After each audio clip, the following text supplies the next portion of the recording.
Hello guys, nagluto nga pala ako ng favorite na pulutan at pang-ulam dito sa amin. Ang tawag dito sa amin sa Kapampangan ay kilayin. Kilayin Kapampangan. Ito ay pinagsamang atay ng baboy, baga ng baboy, at baboy na liempo. Yung baga ng baboy tinadtad at yung liempo is hiniwa na maliit at ganun din yung atay. Kung gusto nyo pong malaman kung paano ko niluto to, tapusin nyo lang tong video. Promise, napakasarap talaga ng pagkain ito. Hindi po ito mawawala sa aming mga Kapampangan kapag may okasyon. At especially kapag may birthday or piyesta ganon. Siyempre napakasarap ito na pang-ulam at lalong-lalo na pang-pulutan. Ito na, mag-start na tayo. So pinainit ko lang yung kawali. Kapag mainit na yan, yung baboy na may taba-taba, hiniwalay ko muna. Ipiprito ko muna yan at tutustahin ko sa kanyang sariling mantika para hindi masyadong nakakaumay. Medyo kailangan prituhin ko muna at tustahin ko ng konti. Ayan, naglagay lang ako konting tubig, pinakulang ko lang siya ng konti para mawala yung pagkamatigas niya. Kaya kung mapapasin nyo guys, naglagay ako konti mantika para hindi masyadong duminikit. Ayan, medyo kasi dumikit na kasi. Ngayon tatakpang kulit yan para malutong yung yung taba ng baboy. Kailangan medyo tustahin pa natin ng konti. Ngayon, siyempre, nasa inyo guys pag gusto nyong medyo tusta yan. Ayun, pag ganyan na yung baboy, medyo tumatalsik-talsik na yan. Medyo mag-ingat lang kayo guys kasi medyo masakit siya pag natalsikan ka. Kaya kinover ko yung takip para di ako matalsikan. So mapapansin nyo yung baboy guys, natusta na siya. Kaya pag ganyan yung balat ng baboy, medyo naprito na siya. Doon na natin ngayon ilalagay yung inhiwa natin bawang.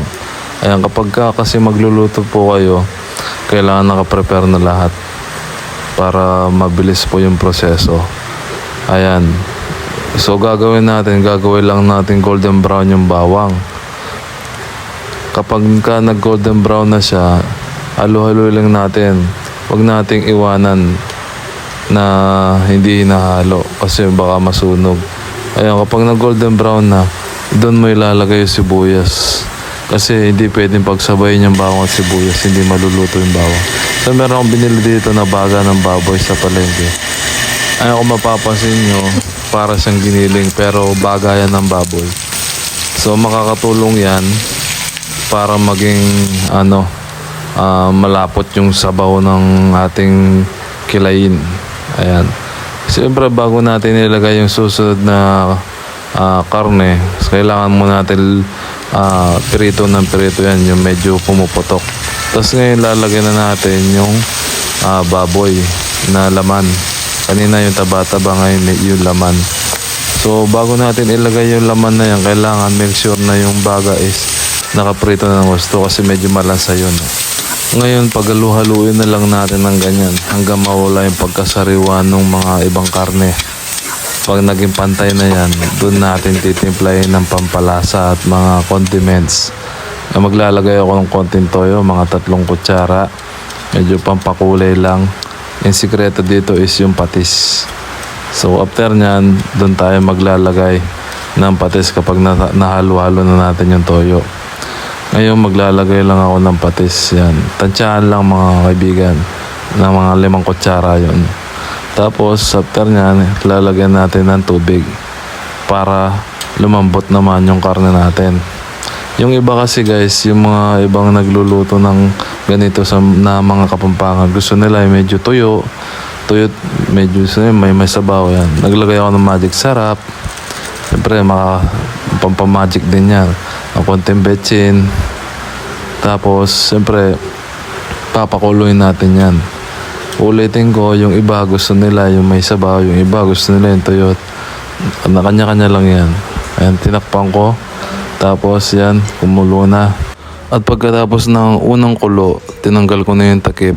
After 30 minutes, pwede na nating ilagay yung atay kasi malambot na yung karne ng baboy. So, yung atay kasi guys, hindi natin pwedeng isabay kanina. Kasi kapag nasobrahan ng kulo yung atay, titigas yan. Kaya pag malapit na maluto yung kilayin natin, dun mo lang ilalagay yung atay para malambot siya. At maglalagay tayo ng siling pahaba, yung siling nilalagay sa sinigang.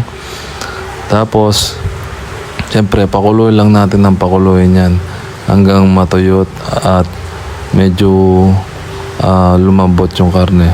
Siyempre, optional lang, maglalagay ka rin ng siling labuyo kung gusto mo medyo manghang.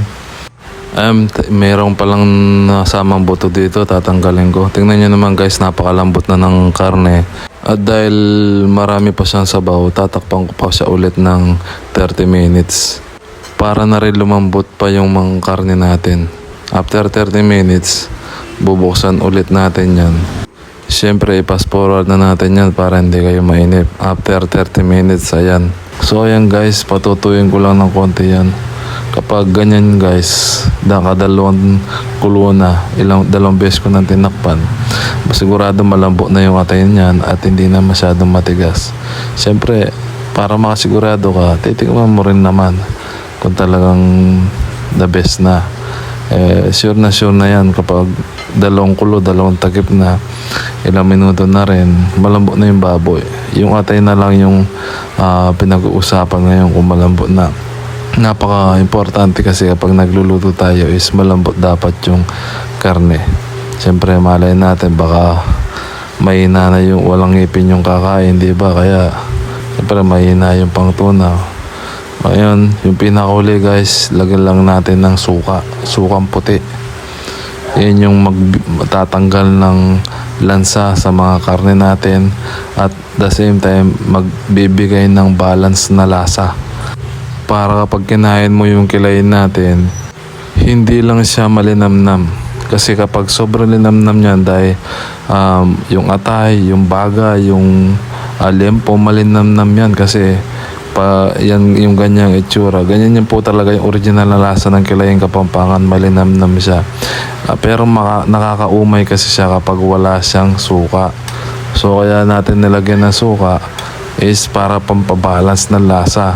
Hindi ka mauumay, kaya pwedeng ito sa mga nanginginom, pwedeng pampulutan.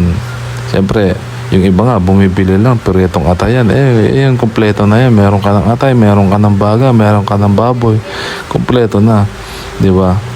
Alam ko sa ibang lugar nagluluto rin sila ng ganito pero iba yung style. Pero sa amin bilang mga Kapampangan, ganito yung style namin kung paano kami magluto ng kilayin Kapampangan. Ayan. Ito nga palang recipe ito ay namana ko pa sa lola ko. Ganito magluto yung lola ko nung buhay pa siya. At ngayon, siyempre wala na siya kaya kailangan ma-preserve ko yung style ng ganito. Kaya yan, galing pa sa lola ko yung style ng pagluluto na ganito. Kaya guys, kung gusto nyong lutuin din to, sundan nyo lang yung proseso paano ko siya niluto. Ayan, napakasarap na sabaw niyan guys. Ilagay mo sa kanin yung mainit na kanin, tapos magkakamay ka. Ay naku, sigurado marami kang maubos na kanin, lalo na kapag gutom ka. Ayan guys, nasa inyo kung gusto nyo gayahin to, pero sinasabi ko sa inyo, hindi ka magsisisi. Masarap ang ganitong pagkain. Yung mga may gout arthritis, medyo bawal lang to kasi puro laman loob yung baga, yung atay bawal din sa mga gout arthritis. Pero siyempre hinay-hinay lang, tikman mo lang ganon, kaya amuyin mo lang ganon. So paano, hanggang dito na lang. Sabi nga ni Giant Lloyd, ingat.